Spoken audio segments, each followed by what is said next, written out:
dos nossos palestrantes de hoje, dos convidados de hoje, né? Estamos gravando, tá certo? Pode começar. Tá. Boa noite a todos e todas, né? Como nós temos anunciado hoje, nós temos essa sessão do curso livre antecipada para hoje, em função do feriado, né, de amanhã. E hoje nós temos, nesse curso livre, como convidada, a doutora Rosiana, né?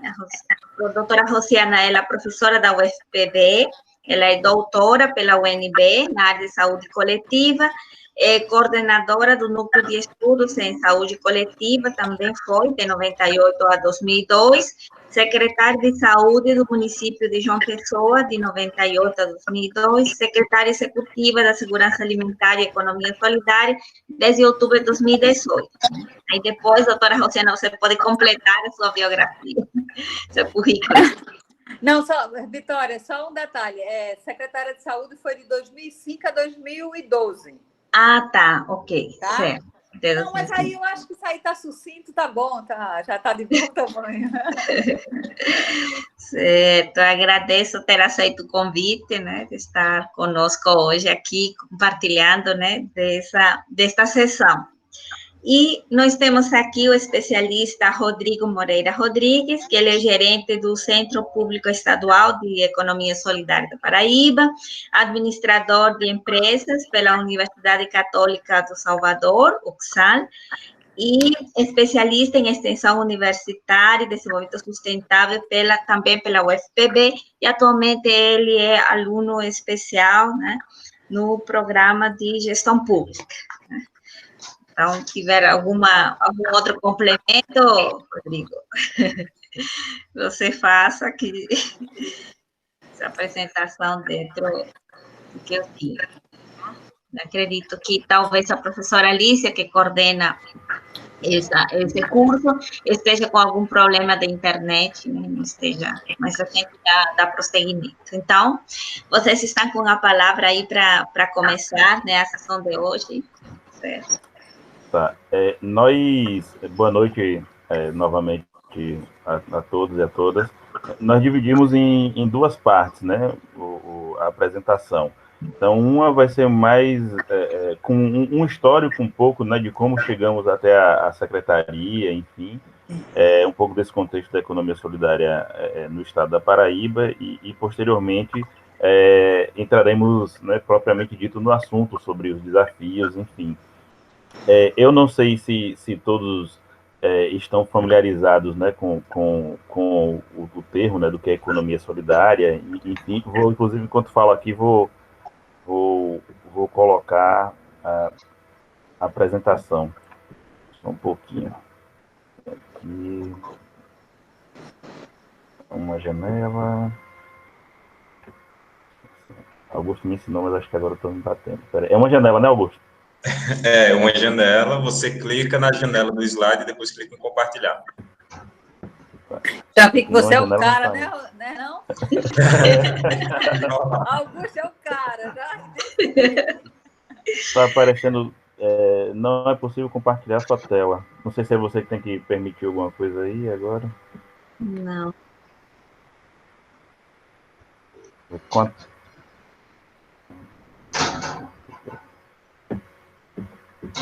Às vezes dá isso. Eu acho que qualquer coisa, Rodrigo, você vai falando e depois a gente disponibiliza. Nós podemos fazer isso, nós podemos disponibilizar posteriormente. Então, assim, posteriormente para isso. Para o pessoal. Eu não sei se todos... Quer que Augusto projete, Rodrigo? Se quiser o projeto.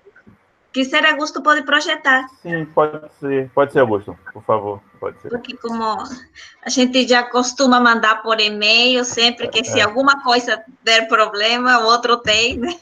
Tinha esquecido desse detalhe, que a gente já se antecipou e Augusto está com ele em mãos aí. Aí ele vai projetando. Todos estão familiarizados com a economia solidária? Alguém não está familiarizado com o que vem a ser economia solidária?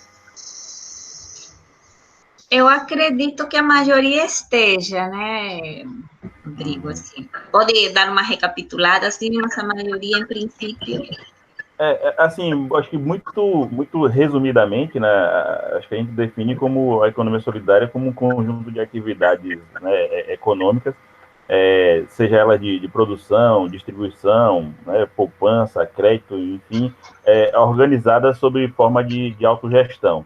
Então, acho que, basicamente, de uma forma bem resumida, é isso. Né? E aí, apresenta... Augusto está conseguindo? Por enquanto, não. Não, né? Enfim, e aí, assim, para complementar a minha fala, né, e tem uma colaboração da fala de Paul Singer. Paul Singer, não sei se todos estão também compreendem, enfim, quem foi, ou sabem quem foi Paul Singer, mas Paul Singer foi o grande pensador, né, da economia solidária aqui no país. Pode passar, Augusto, por favor. Vai, Pode passar. Augusto. Que Singer disse que a economia solidária é a resposta organizada à exclusão pelo mercado por parte dos que não querem uma sociedade movida pela competição, da qual surgem incessantemente vitoriosos e derrotados. Né? Então, a economia solidária ela é essa alternativa. Né? Então, a gente tem aí aqui no Brasil, na América Latina, as formas da economia solidária, elas mais intensificadas, inclusive no período ali do final dos anos 80, início dos anos 90, né? As intensificado com as políticas neoliberais, né? Muito alicerçadas ali no consenso de Washington, enfim. Então, a turma, professora, é toda de gestão pública, não só de gestão pública, né? A senhora me falou, então eu esqueci de... Então, eles são estudantes de sociais, Sociais, né? alguns são de contábeis, outros são, mas eles tiveram umas outras sessões abordando economia solidária. Tá, só para eu falei alguns termos técnicos como consenso de Washington. Então, assim, o consenso de Washington foi praticamente a receita ali de bolo, né, do Banco Mundial com o FMI, do que eles diziam para os países ditos subdesenvolvidos, o que eles teriam que fazer para receber aquele dinheiro, né, para ter aquele empréstimo. Então, o que era isso? A abertura de capital. Então, nós tivemos, né, a abertura de capital, estabilidade econômica, juros altos, enfim, uma série de características. E essas características, de uma certa forma, elas só beneficiavam o próprio Banco Mundial e o FMI em relação ao recebimento dos juros, né, dos seus juros, enfim, que eles emprestavam. Então, o recebimento posteriormente dos juros. Mas, de certa forma, de beneficiar os países que receberam essa ajuda, ela não houve de concreto, né? De concreto que nós tivemos nesses países foi a intensificação das pobrezas, né? Enfim, justamente em nome da manutenção do poder do mercado internacional, né? Do sistema econômico, enfim. Então, a gente terminou tendo, consequentemente, uma série de características relacionadas, né, a desigualdades, à pobreza, enfim, decorrente dessa intensificação da política neoliberal. E com isso a gente tem nesse período do final dos anos 80 e também dos anos 90 vamos dizer assim, o grande boom, né, da participação e da procura, da busca pela economia solidária, principalmente no eixo ali de Rio, São Paulo, né, no sudeste do país, muito ali no ABC Paulista, muitas empresas falidas, muitas metalúrgicas, inclusive, e que essas metalúrgicas elas foram assumidas pelos trabalhadores em forma de autogestão e foram, dentro dessas características de economia solidária, podemos perceber, enfim, que ela realmente era uma resposta e uma alternativa a todas essas crises, né? Então, já um pouquinho para frente. Augusto, se você quiser adiantar, eu estou falando, acho que já está para uns slides mais aí para frente. Eu terminei até, acho que no próximo. Esqueci de te avisar. Mais um. Isso. Então, nesse contexto, né, surge a política pública de economia solidária, né, com essa forma de combate à pobreza, né, geração de trabalho e renda, visando assegurar à população esse direito, né, permanente, alimento de qualidade, com garantia dos diretrizes da cooperação, da democracia, autogestão, enfim.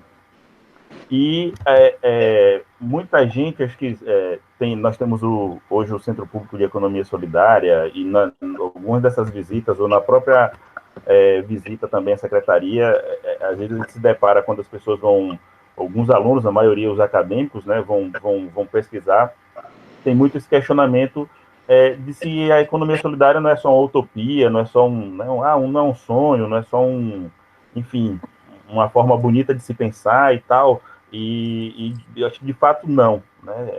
A gente tem aí, a economia solidária, ela contribui significativamente para a economia brasileira. A gente tem os dados do ano de 2014, e que a economia solidária movimenta em torno de 12 bilhões anualmente. Isso é um dado de 2014, né? Singer diz que quando há a intensificação das crises econômicas, não só no Brasil, mas no mundo, existe também uma grande procura pela economia solidária, e, consequentemente, também aí um maior número de transações, né, financeiras. Então, diria eu que, num chute aí, apesar de não ter dados concretos, que talvez hoje a gente esteja aí perto de uns 16 milhões, né, relacionados a isso. Então, nesse dado de 2014, nós tínhamos 6,8 mil cooperativas responsáveis por 398 mil empregos formais com base na solidariedade, igualdade e autogestão. Isso nós estamos falando só de cooperativas, mas aí não tem os dados de associações e grupos informais também, né? Porque nós também temos os grupos informais. Pode passar para o próximo, Augusto, por favor. Na Paraíba, como é que surge isso? Nós tínhamos algumas formas organizadas de economia solidária no estado, né, como as incubadoras, nós tínhamos o Fórum Estadual de Economia Solidária, enfim. Então, a sociedade civil, de uma certa forma, organizada.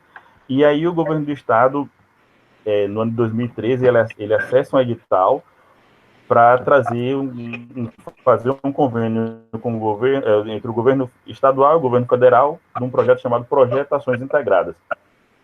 E aí esse Projeto Ações Integradas, ele foi, acho que, um dos poucos estados que conseguiu efetivamente, inclusive, acessar esse edital e executar, foi o estado da Paraíba.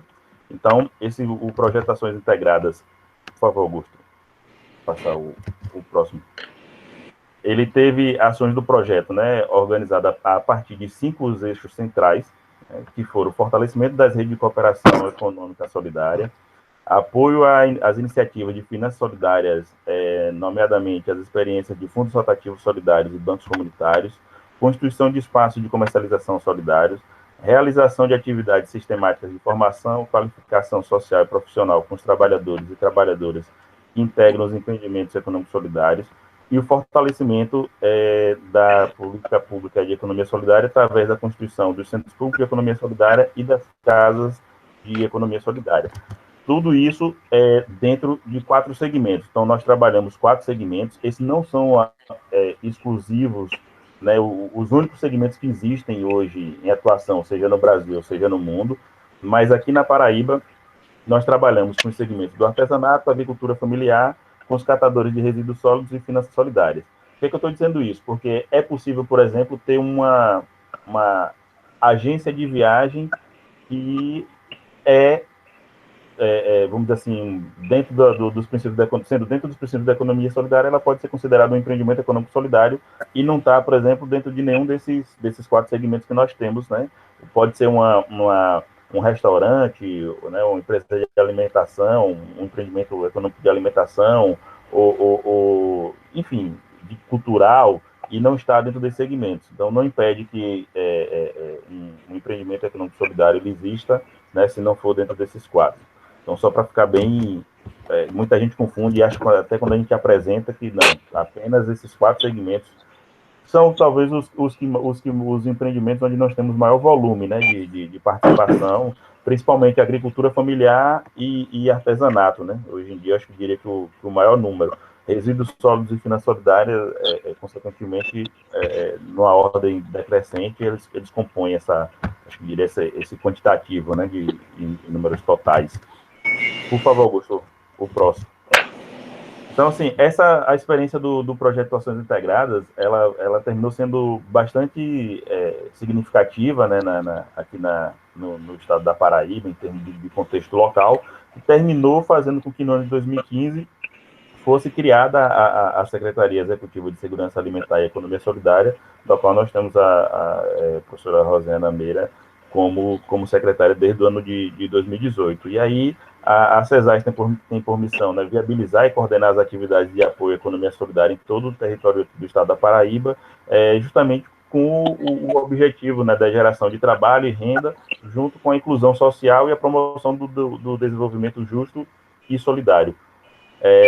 Então, hoje aqui no estado da Paraíba, nós temos aproximadamente 600 empreendimentos econômicos solidários e mapeados, né?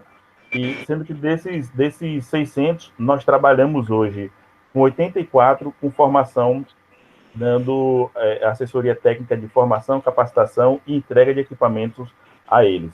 Então, nós temos essas associações, cooperativas e grupos informais de diversos segmentos, sendo acompanhados, esses 84 muito mais próximos, né?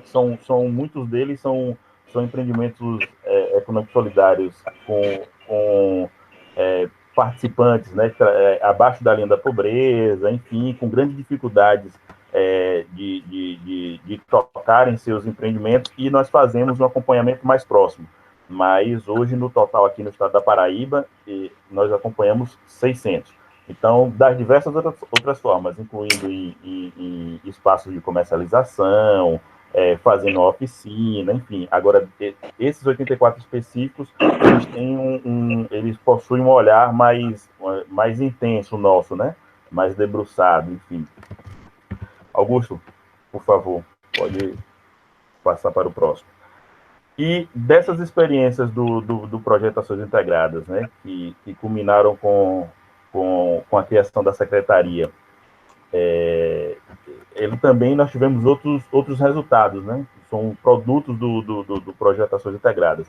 Então, dentre esses produtos, estão os equipamentos públicos de economia solidária, que são espaços públicos multifuncionais destinados a articular oportunidades de gestão de emprego, de geração de empregos, fortalecimento e promoção do trabalho coletivo, seguindo os princípios da economia solidária. São instrumentos importantes para a consolidação de uma política transversal para a economia solidária no estado da Paraíba, agrupando ações de formação e capacitação, assessoria técnica, divulgação, comercialização e articulação social e política do movimento de economia solidária. Então, eles consistem em estruturas criadas e mantidas pela parceria entre o poder público e a sociedade civil organizada. Então, são o que nós vimos lá atrás, né, as casas de economia solidária e o Centro Público de Economia Solidária. Isso eles organizados em forma de cooperação, autogestão, solidariedade e viabilidade econômica. E também a experiência com os bancos comunitários. Nós tivemos aí a implantação de 5 bancos comunitários. Tem eu agora vou...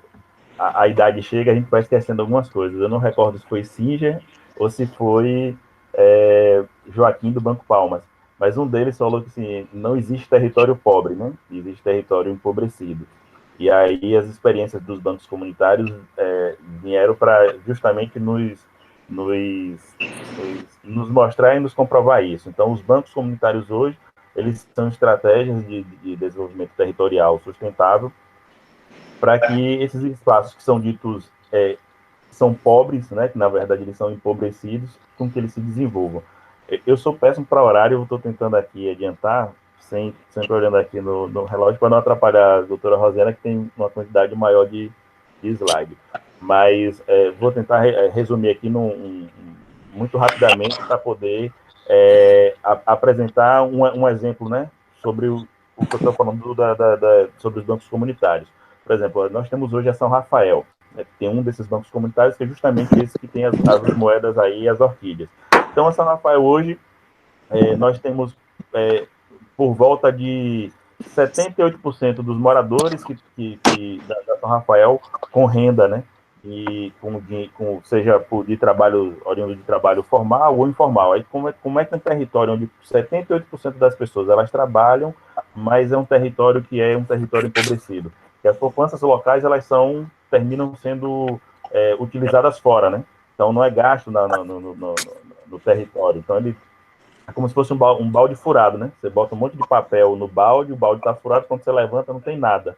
Então, termina que as moedas sociais fazem com que essa moeda social circulando no território gera riqueza ao território, né? Então, termina fazendo com que esse território ele seja um território desenvolvido. Passo para o próximo, por favor. Esse daí são os territórios de abrangência da Secretaria hoje, aqui no estado da Paraíba. Então, nós temos principalmente onde estão os equipamentos públicos, né?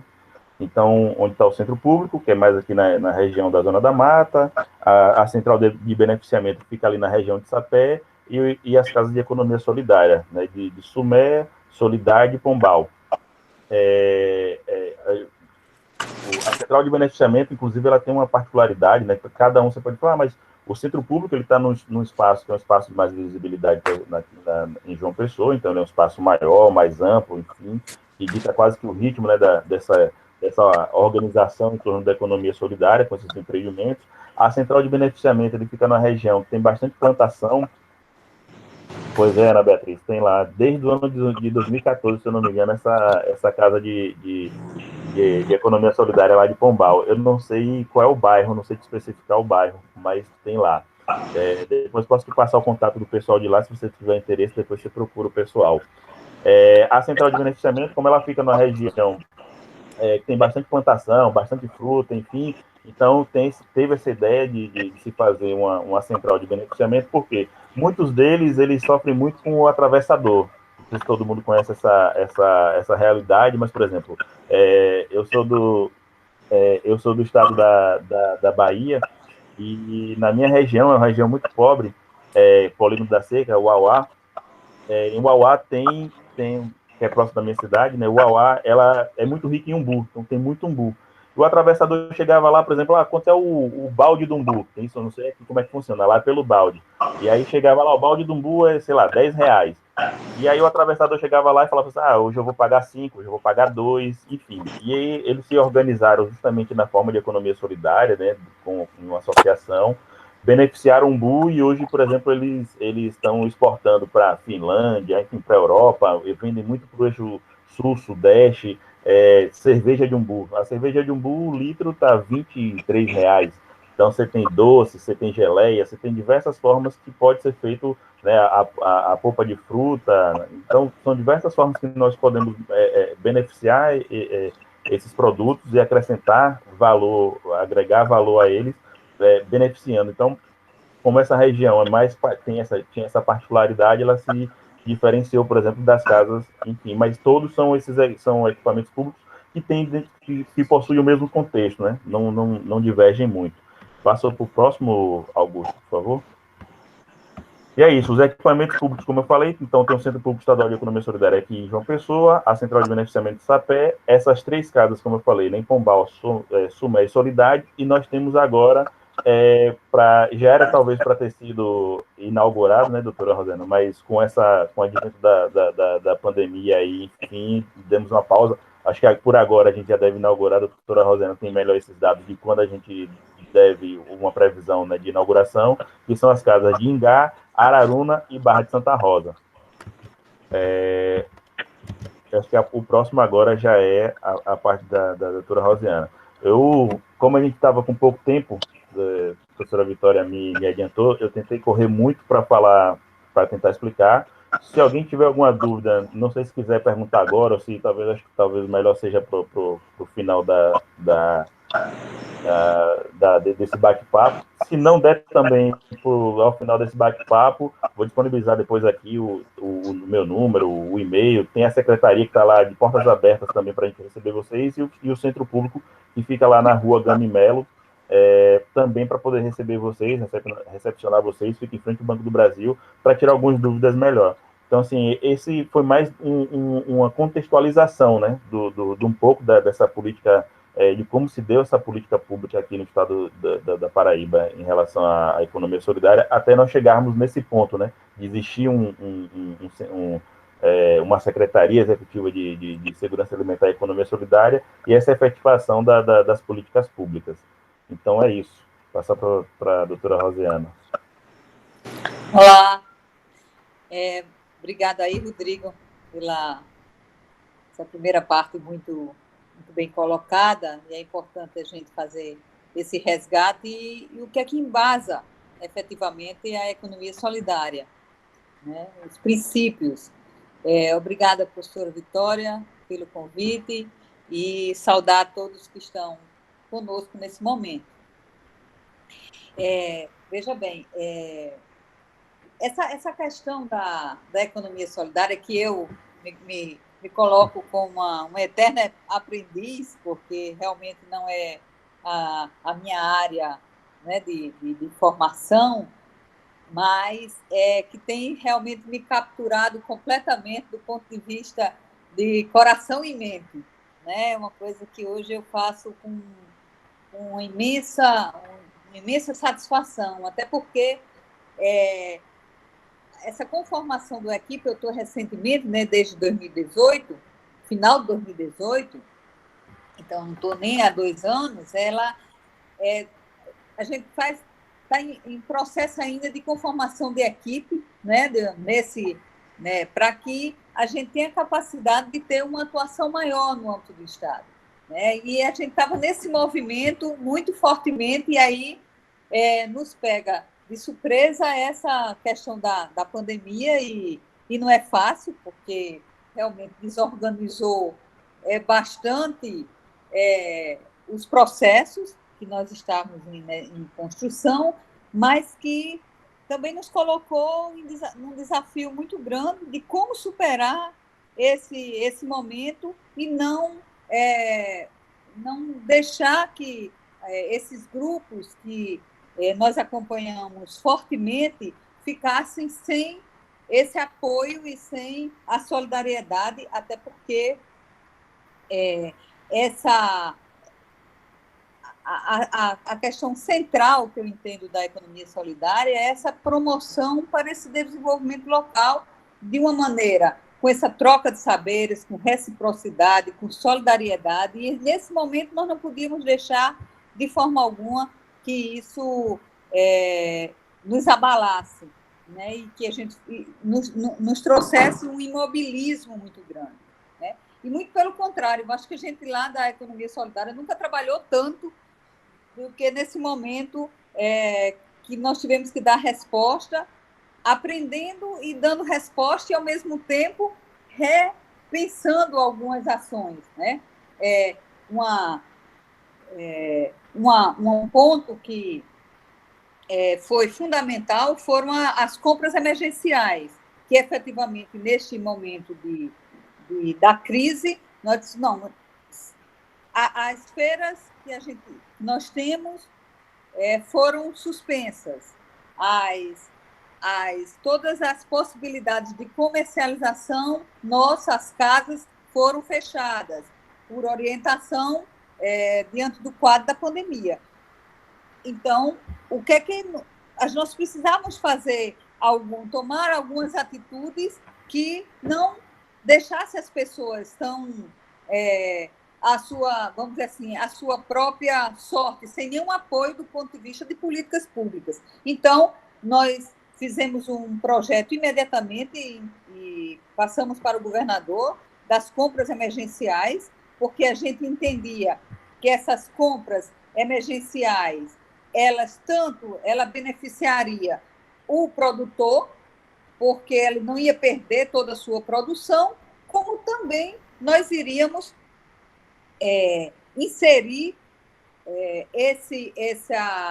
toda essa aquisição dessas compras emergenciais, nós disponibilizamos aos municípios, aos 223 municípios. Eu vou só adiantar aqui, ver um pouco nesse quantitativo que eu acho que das compras emergenciais, nós fizemos a aquisição Na primeira compra foi 434 mil, a segunda compra 320.100. Na terceira compra, nós já foi 1 milhão, praticamente 2 milhões, e agora nós estamos para realizar a quarta compra de 1.247.000. Isso aí dá um todo de quase 4 milhões. E o governador, dentro da sua sensibilidade, respondeu de imediato essa possibilidade e disponibilizou parte desse recurso. Uma parte nós tínhamos, remanejamos, e uma parte ele disponibilizou para que houvesse essas compras institucionais. E aí foi muito importante, porque nós temos uma fala hoje fortemente de cooperativas e associações, disse assim, poxa, isso foi fundamental para que não houvesse uma quebradeira enorme das cooperativas, e a gente buscou ser o mais inclusivo possível nesse processo, né? Para que, mesmo sendo uma cooperativa que se apresentava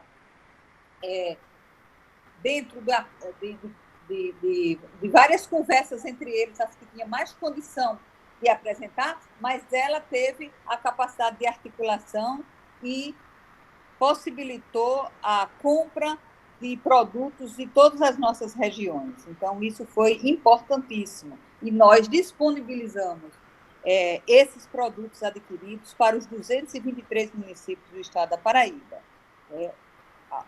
A entrega era nos CRAs, que é o Centro de Assistência Social, e também para algumas entidades que trabalham diretamente com a questão da insegurança alimentar. A exemplo do Instituto Padre Zé, Padre Pio, enfim, vários institutos que realmente eles fazem um trabalho importante. Então, esse momento que nós vamos reiniciar uma nova compra, essa última quarta compra, a partir de segunda-feira, acredito que todo o processo tenha sido finalizado. Essas aquisições, neste momento de pandemia, ela teve uma ação extremamente importante, porque ela possibilitou, não é, vamos dizer assim, dando uma força para a economia local destes municípios e também para o combate dentro de insegurança alimentar, que é muito grande em nosso estado, né? E nesse momento onde as pessoas perderam os seus possibilidades de postos de trabalho e parcerias para fazer processo de comercialização, isso foi muito importante, né? E o que é mais importante foi o aprendizado que isso tudo gerou na nossa equipe, né? Porque nós tivemos que ir por front sem conhecer o grande inimigo que estava conosco, que chegando na nossa porta, que é o Covid-19, e, ao mesmo tempo, a gente tinha que fazer alguma coisa e não podia deixar sem fazer, né? Então, outro ponto que eu queria ressaltar de trabalho que nós estamos nos colocando é essa intermediação para as ações em torno dos desafios que nós tivemos que fazer, as compras institucionais, não é? Essas compras institucionais, nós atuamos em uma parceria importante, tanto com a Secretaria de Saúde como a Secretaria de Educação, né? Para que envolva o maior número de agricultores e possibilite a maior participação deles nessas compras institucionais, que essa aquisição dessas compras, elas são para as escolas, elas são para os hospitais, os centros de saúde. Então, esse é um conjunto importante que movimenta muito essa economia para as cooperativas e as nossas associações.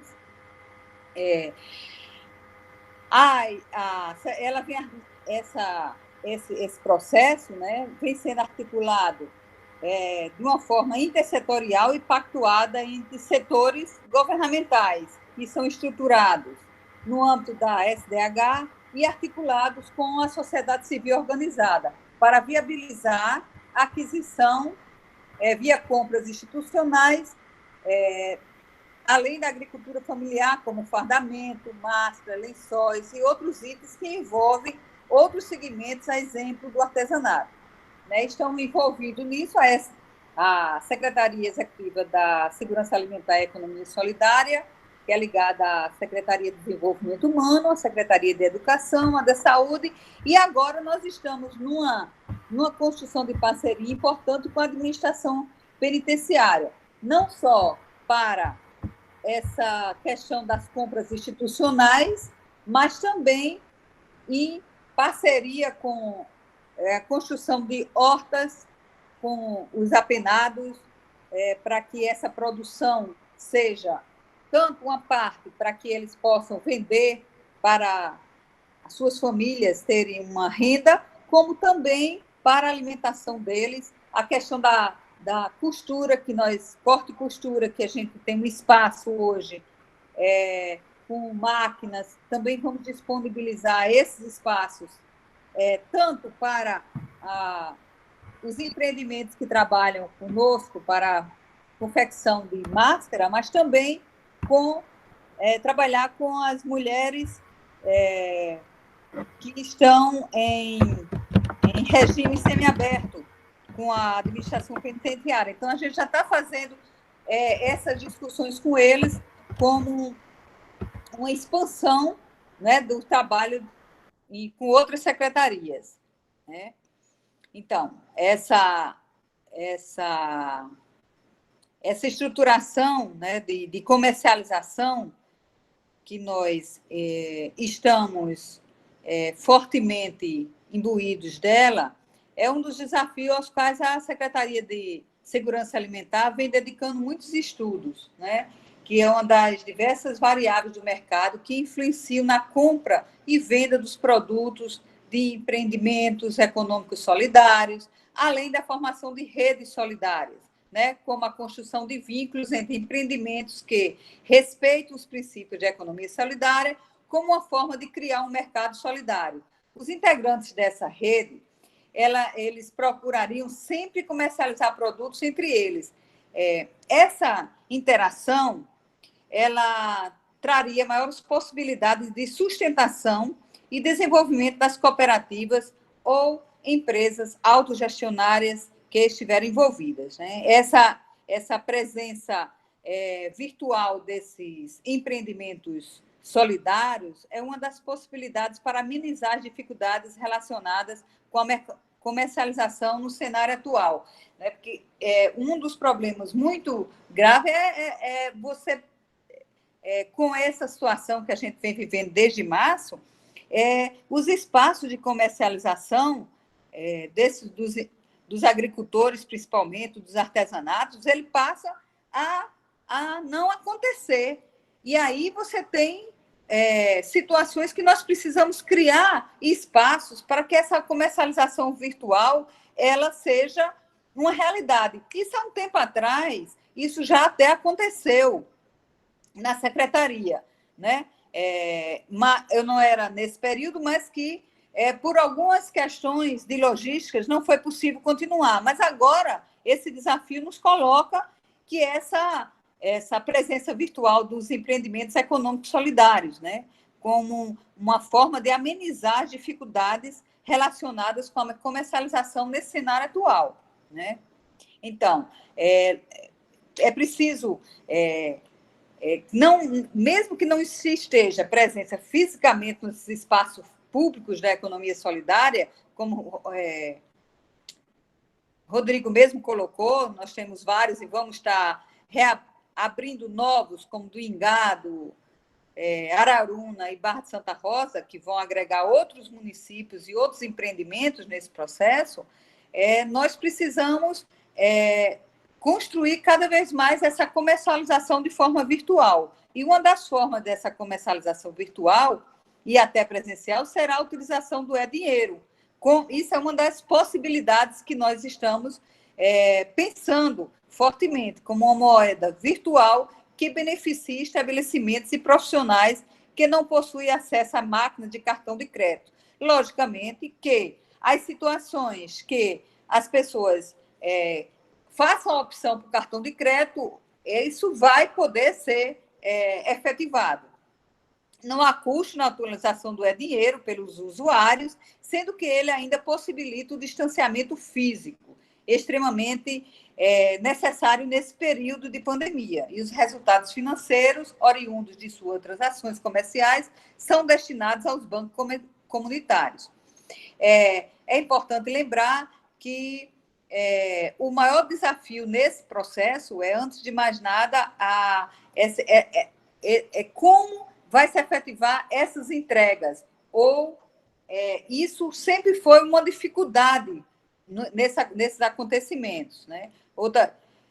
Uma outra oportunidade na qual a Secretaria está trabalhando é o de identificar grupos de consumidores para o qual determinado produto ou serviço, nos diversos segmentos da economia solidária, é destinado e ir até eles de forma móvel, que é essa questão que já teve, que foi uma Kombi, mas, infelizmente, não foi possível essa continuidade, mas que agora nós vamos querer reativar fortemente esse processo como uma forma de chegar até esse consumidor que está com dificuldades, e muitos por comodidade, porque quando passar essa pandemia, a gente espera continuar esse processo. E alguns por comodidade, por falta de tempo, por várias razões que seja, fizeram essa opção desse recebimento.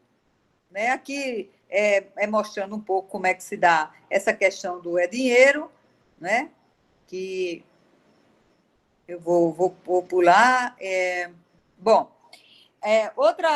Outro ponto forte, né, que estava com muita força e agregando muitos agricultores, eram as nossas feiras agroecológicas, que nesse momento está suspensa, mas que agora, em agosto, nós vamos retomar essas nossas feiras. Né? Ela não só retomar, como ampliar. A exemplo das feiras que vão ocorrer no Ingá, que vão ocorrer em Barra de Santa Rosa, em Araúna e outros locais, e mesmo que ocorrem em João Pessoa, que são várias feiras, nós queremos ainda, estamos negociando alguns outros espaços com possibilidade de ter outros locais para que os agricultores possam fazer vender os seus produtos sem o intermediário, que é fundamental eles estarem livres do intermediário. Né? Então, essas feiras irá retomar e ampliar, serem ampliadas.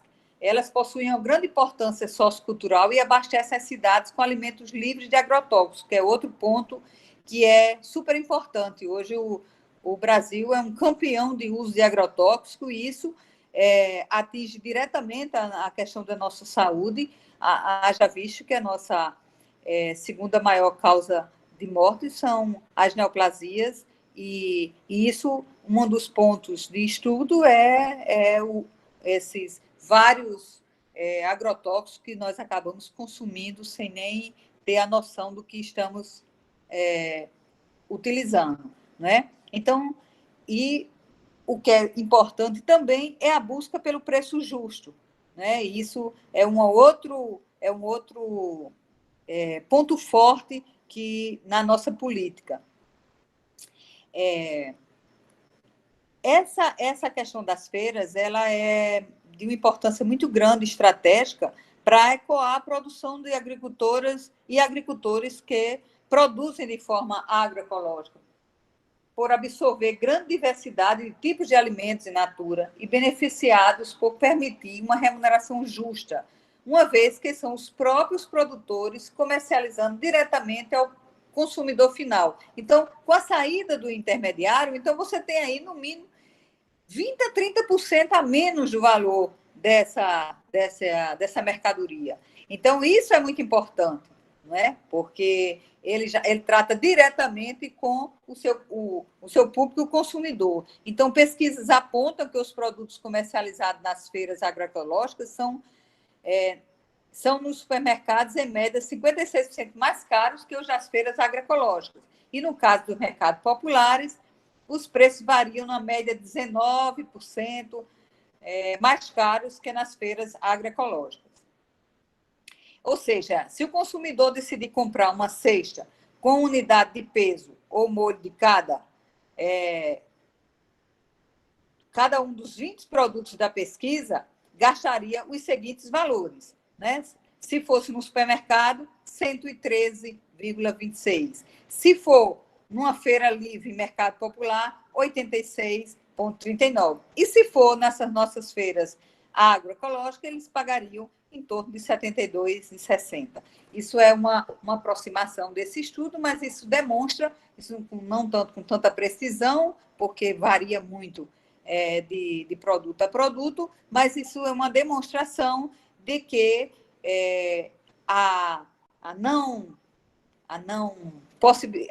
vamos dizer assim, a não atuação de um intermediário, com certeza barateia bastante esses produtos, né? Uma pesquisa do Centro Sabiá, que é uma citação aqui, apontou que os agricultores têm um resultado líquido em média de 3,4 salários mínimos mensais. Isso só na renda líquida monetária, com a comercialização em 2 feiras.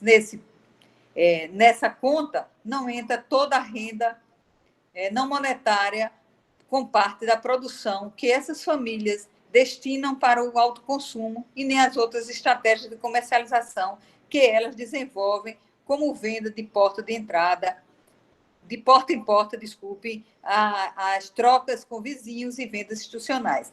Isso é importante, esse demonstrativo, porque ela vê o que efetivamente você tem uma atuação importante da questão da segurança alimentar para essas famílias de agricultores e agricultoras, né?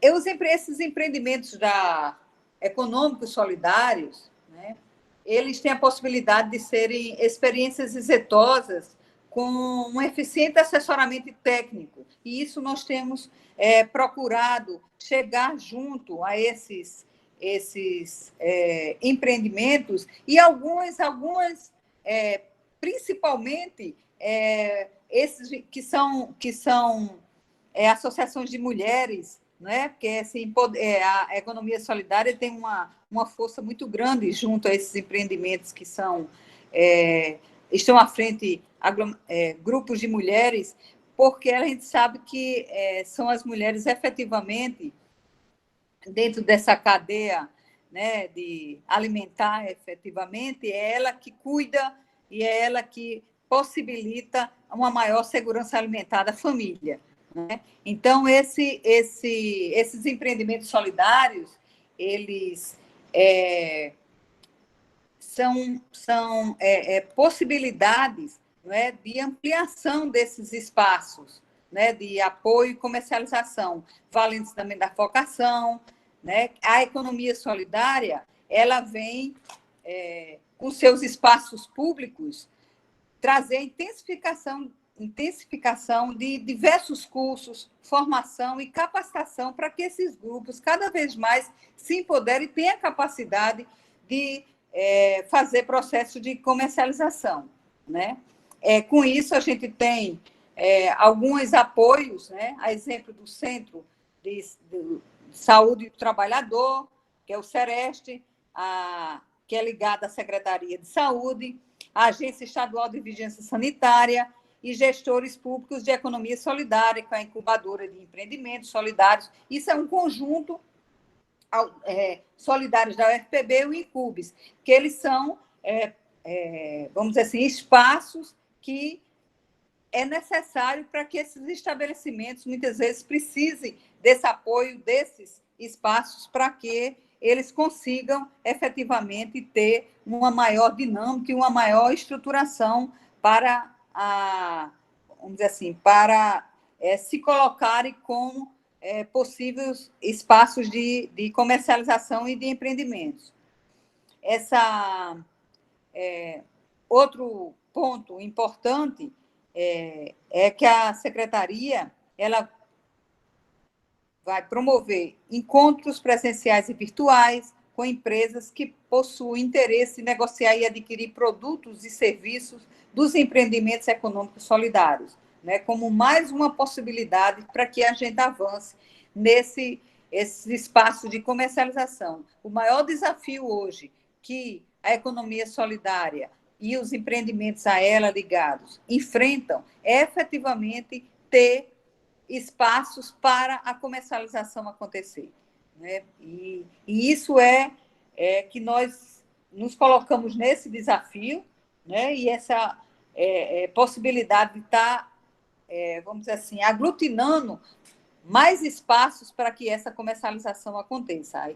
A ideia dessa conversa com empresas que possam ter interesse nesses processos. A ideia é fazer com que a rodada de oportunidades seja uma ferramenta para criar relação, conhecer outras instituições e formar parcerias, né, tendo um propósito de reunir quem quer vender com quem quer comprar, né? Outra possibilidade é que a gente vem refletindo e vamos realmente focar a forma de divulgação cada vez mais e difundir as atividades realizadas pela Secretaria Executiva, como uma forma de ganhar adesão e parceria de diversos e novos usuários, como a TV CESAIS. Isso é um projeto, né, que nós estamos apostando. Bom, enfim, esses são, vamos dizer assim, são desafios que nos colocam, nós estamos sempre à disposição, ficamos ali na Epitácio Pessoa, vizinho ali o Shopping Moriá, e além do centro público, que fica no centro da cidade, né? E nós entendemos que o papel do Estado é fundamental nesses processos de construção da economia solidária, enquanto uma política pública, né? Importante como facilitador, criador de possibilidades, né, como as incubadoras, os espaços de comercialização, organização de grupos e associações.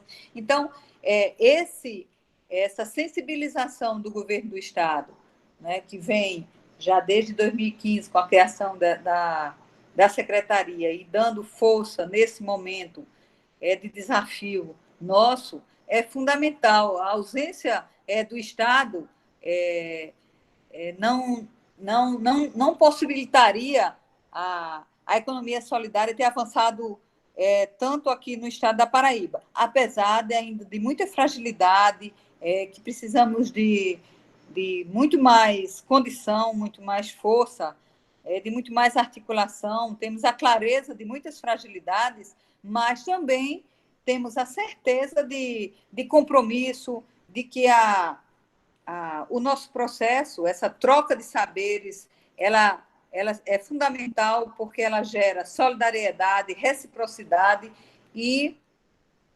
isso é fundamental, no meu entendimento, para a promoção e desenvolvimento local que a economia solidária ela traz. Essa rede solidária da Paraíba, ela vem fortemente sendo gestada e a gente espera que nós tenhamos com muito mais capacidade, e essa parceria também com a universidade é outro fôlego importante, porque a universidade, junto com a gente, cumpre um pouco esse papel social que ele tem de retorno às comunidades como um todo. Então, é um pouco isso. Eu acho que eu falei rápido demais, eu não tenho muito esse time de como lidar muito ainda com esse processo das lives, mas nas perguntas a gente pode ir melhor conversando. É isso. Eu queria só fazer um adendo dentro da fala da doutora Rosiana, que é o seguinte, sobre as compras institucionais, né? Eu diria que talvez tenha sido um dos papéis mais importantes acho que para o ano de 2020 terminou sendo essa atuação realmente com as compras institucionais, porque, como a doutora Rosana frisou, nós teríamos aí uma perda significativa desses produtos, né? Então, esses produtores iriam perder a produção, iriam passar um tempo sem produzir, porque não iriam ficar plantando, né? E sem ter para quem vender. E quando dissesse, não, agora é o momento de vender, que eles fossem plantar, sabe que quando for plantar, para poder colher, tem um tempo, né? Então, isso acarretaria, inclusive, na questão dos produtos. Muito provavelmente, teria menos produtos no mercado, e aí a lógica da oferta, né? Então, esses produtos muito provavelmente ficariam mais caros. Então, produtos que hoje a gente já vê com certa dificuldade, que existe, né, com a pandemia, mesmo os caminhoneiros não tendo parado, enfim, mas tem uma certa dificuldade. Então, até para a regulamentação do mercado, de uma certa forma, essa atuação ela foi importantíssima, né? Porque não foi só no âmbito, a doutora Rosana falou de quase 4 milhões executados pela SDH e pela CESAS, né? Isso. Os outros, a gente for colocar aí, tem um adicional de quase, sei lá, entre educação e saúde, talvez já beirando aí uns 15 a 20 milhões. Então, isso é significativo, né? É uma demanda, e aí você vai para o quê? Você vai para frangos, ovos, verduras, frutas. Então, isso tem uma importância de regulamentação do mercado bastante significativo, porque você leva, inclusive, a pauta de segurança alimentar também, né? Nessa esteira aí. Não é só a pauta econômica, tem também essa pauta da segurança alimentar. Eu queria só acrescentar uma coisa que eu esqueci, que eu acho bacana, é que a partir desse ano, a partir de fevereiro, o Programa de Aquisição de Alimentos, o PAA, passou a ficar sob a nossa responsabilidade, né? Isso, nós estamos terminando de construir o projeto para 2020 e é importante fazer uma ressalva que, enquanto nos anos anteriores, no máximo era 2 milhões, 3 milhões, esse projeto vai ser 9 milhões, 120 mil. Então, isso é um volume de recurso importante. Até o ano de 2019, apenas 41 municípios vendiam e recebiam produtos do PAA e só 86 agricultores estavam cadastrados. Nesse nosso projeto agora, nós ampliamos para 184 municípios, né? Eles estão presentes os municípios em todas as 14 regiões do estado e até agora tem cadastrado 1.250 agricultores. Então, isso é um volume de recurso importante, é um quantitativo de município e de agricultores valoroso, né? E aí a gente traz, mais uma vez, o debate da questão da segurança alimentar, que é fundamental, né? E que o PAA ele cumpre esse, vamos dizer assim, esse papel de envolvimento na economia e na agricultura. E a gente espera que ainda inicie esse processo ainda esse ano. Certo, então eu agradeço muito a doutora Rosiane, a Rodrigo, de estarem aqui conosco, de trazer-nos esse panorama, né, que nós, na verdade, trazendo a parte da gestão pública, né, as políticas, né, que estão sendo institucionalizadas, como que elas estão conseguindo se adaptar, né, apesar de algum entraves, mas esse, como que eu digo assim, esse esforço, né, em fazer, né, com que a economia solidária, apesar desse contexto de pandemia, não tenha parado, né, acho que isso é importante, né, e agora nós vamos abrir para perguntas, né, e eu só queria saber, vocês falaram que estão fazendo, que alguns da agricultura familiar estão fazendo entregas, mas eu não entendi, está tendo essas entregas aqui em João Pessoa ou só em outras regiões do estado? Não, nós vamos retomar agora, nesse retorno agora, vamos intensificar, as feiras vão voltar, mas muita gente vai ter essa dificuldade de talvez querer ir, poder ir, muita gente em grupo de risco, enfim, e aquilo, querendo, eu quero ir numa feira ou adquirir produtos que não possuam agrotóxicos, né, como é que eu faço? Então, inicialmente, eles vão ofertar com a possibilidade de você ir buscar esses produtos, e como eles ainda estão em fase, nós ainda estamos na fase de organização disso, acho que num segundo momento eles vão conseguir entregar, né? Então eles vão, porque é sempre aquilo, dentro da forma da autogestão, enfim, eles decidem como é que eles vão fazer. No primeiro momento não tem organização, não tem perna para poder eles conseguirem entregar. É o que a doutora Rosana estava falando, no início a gente conseguiu, anteriormente nós tínhamos algo semelhante, mas tinha essa dificuldade da logística, a gente vai avançar junto com eles, estudando a melhor forma, enfim, e aí posteriormente para entrega, mas vamos ter um aplicativozinho, então contar inclusive com a senhora, viu, professora Vitória, vou passar depois o link, se tiver interesse, passar para os colegas também aí da universidade, que tiverem interesse aí em consumir produtos erradicados aí de agrotóxicos, enfim. Então, nós vamos passar, e tem essa opção. A pessoa aí pode aquilo, né? Pode pagar pelo aplicativo, que é o dinheiro, uma das opções. Termina não precisando pegar em moeda, nem cartão, para passar pegar em maquineta, nem nada. É só transferir o dinheiro, toda a transação comercial pelo dinheiro, que é uma das possibilidades. Enfim, e aí é isso, uma das formas que nós estamos estudando para como a gente consegue fazer com o distanciamento social e possibilitar também que eles consigam comercializar. Sim, é verdade, porque é importante isso. Eu recebi o contato de uma feira de agricultores, aí eu fiz o pedido, só que eu fiz o pedido na terça-feira para receber na quarta, recebi na quinta, as folhas eu fiz receber e colocar no lixo, porque já tinha se perdido. Então, tem realmente um cuidado, né, em torno disso, tem que ter uma logística, né, bem estruturada. Eu acho que o maior desafio é exatamente essa logística, né? Tanto que essa logística da entrega, e principalmente folhas, que o tempo é muito pequeno, então tanto que colhe as folhas bem cedinho e ela tem que vender até 9 horas da manhã, senão eles começam a perder. Então, é uma dificuldade, é um desafio muito grande esse processo, né? Bem, então, está aberto para perguntas, vocês podem fazer pelo chat, né? Ou então também pedir para falar, abrir o microfone, né? Aproveitem aqui que tem a secretária, o gerente, a secretária de Economia Solidária, está aqui o gerente do centro, aproveitem de tirar suas dúvidas. Enquanto ninguém pode falar, Eric. Boa noite. Eu queria saber um pouco mais sobre essas casas de economia solidária, tipo, se ofertam cursos para o público externo e tudo mais, e se tem aqui em João Pessoa. Eu vou começar, e o Rodrigo pode até complementar. Então,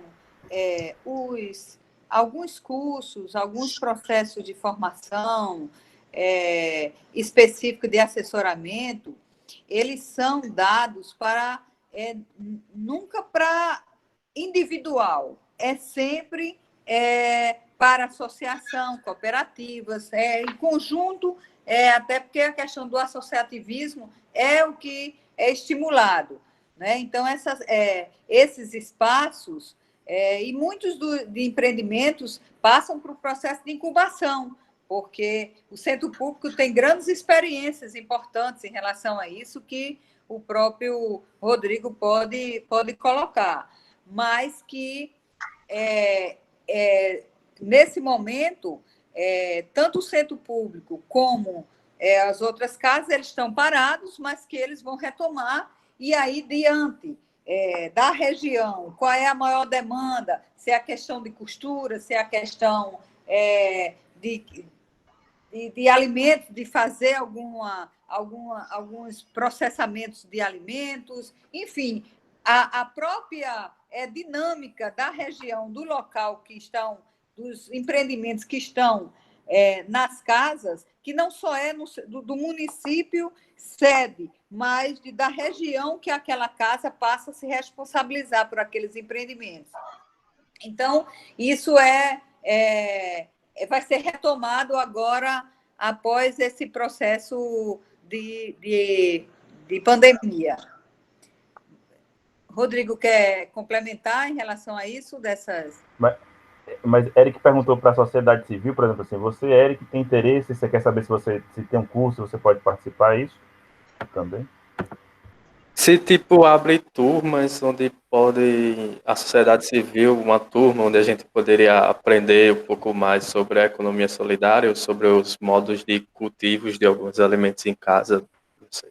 Entendi. Então, o que tem geralmente, Eric, é muito voltado, hoje é muito voltado para os grupos, como a doutora Rosena falou. Então, assim, os grupos sejam grupos formais, informais, né? Ou seja, são os grupos formais como associações, cooperativas, enfim, os cursos e as atividades, eles são mais voltados para os empreendimentos econômicos solidários.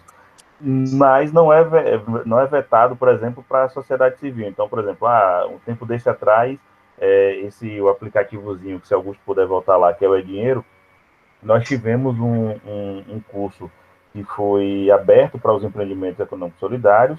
Contudo, nós tivemos, acho que uns 5 ou 6 participantes que eram, por exemplo, assim, alunos até da UFPB, acho que da UFCG e o restante daí da UFPB, que tiveram interesse, passou, Augusto, não saiu, não, tiveram interesse em participar, e nós deixamos aberto, as pessoas podem participar, assim como tem, por exemplo, uma visitação, uma visita técnica, ou os grupos indo lá fazer a formação, é aberto, não tem uma restrição, a não ser que seja algo muito específico mesmo, mas geralmente é aberto, né? Eles são espaços que eles são para a sociedade civil, então muito principalmente também de interesse das universidades, enfim, então ele é aberto, não existe restrição. Então, como foi a exemplo do E-Dinheiro e outras formações, eles terminam sendo abertos.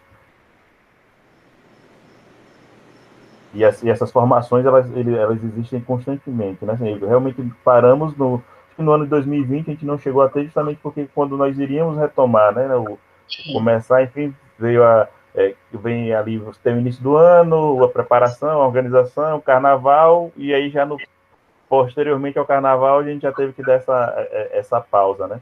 Mas é constante, eu diria que uma vocação desses espaços, Eric, que você perguntou, tanto seja o centro público, que é um espaço, eles todos são quase que a mesma coisa, tá? Assim, a diferença é que, por exemplo, o centro público, ele é um espaço maior, as casas, eles são uns espaços menores, né? E a central tem aquela mais finalidade de realmente fazer o beneficiamento dos produtos.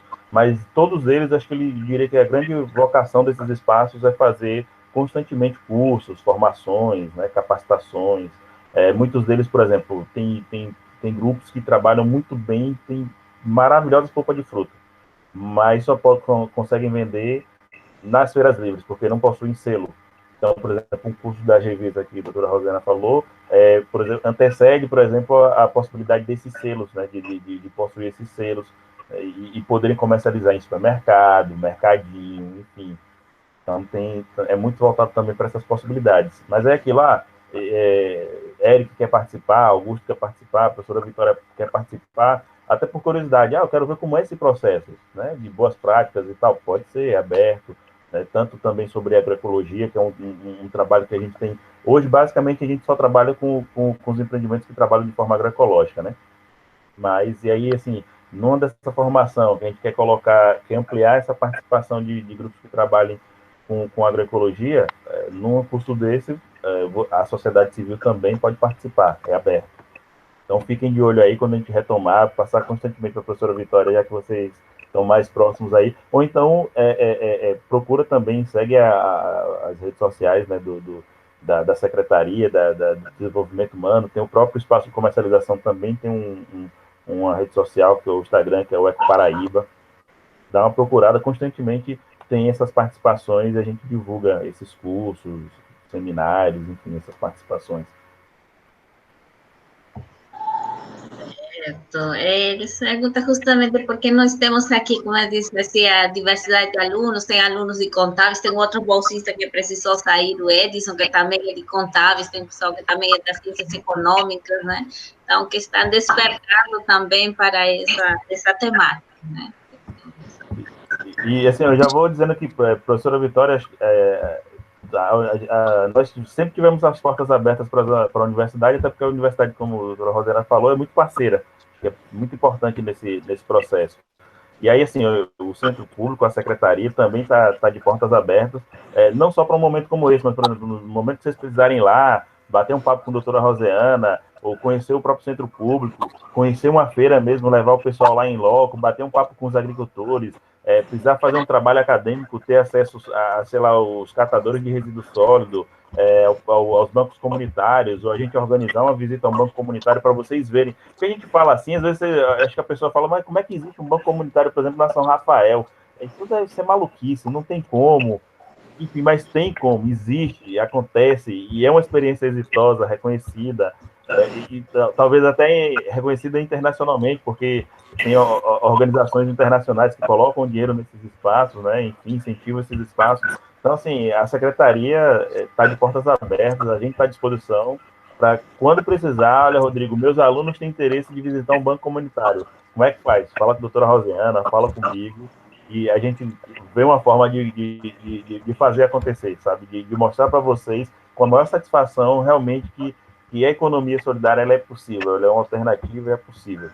E mostrar isso possível acontecendo a olhos nus, assim, para vocês realmente verem e acreditarem. É verdade, é possível. É verdade, é possível e nós podemos ir contribuindo, também fazer a nossa contribuição, né, desde aqui, né, acho que isso é importante, como a doutora Rosiana falou, né, que esse espaço de trocas, né. Certo, eu pedi, bem, se não tiver mais alguma pergunta, né, porque os alunos já vão saindo para outros cursos, eu queria saber se quem pudesse, né, abrir as câmeras para a gente tirar print, né? Não sei se já tiraram outros, mas o print tirar uma final, selfie. Né? A foto virou print, né, agora.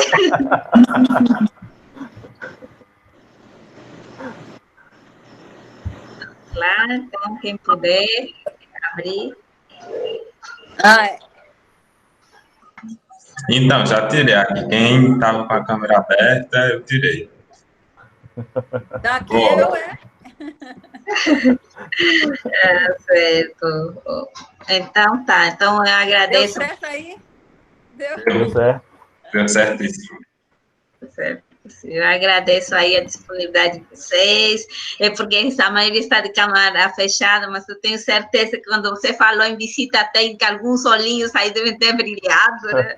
Porque, de fato, é uma experiência, conhecer, ver que existe, que o capitalismo é a lógica dominante, né? Mas que existe, né? Realmente caminhos, né? Existem possibilidades, e como nós estamos vendo no curso desde o começo, né, essa questão do círculo de dádiva, a questão do desenvolvimento local, né, que justamente tudo isso é importante, e vemos que uma relação respeitosa com a natureza, né, a questão agroecológica é importantíssima, né, certo?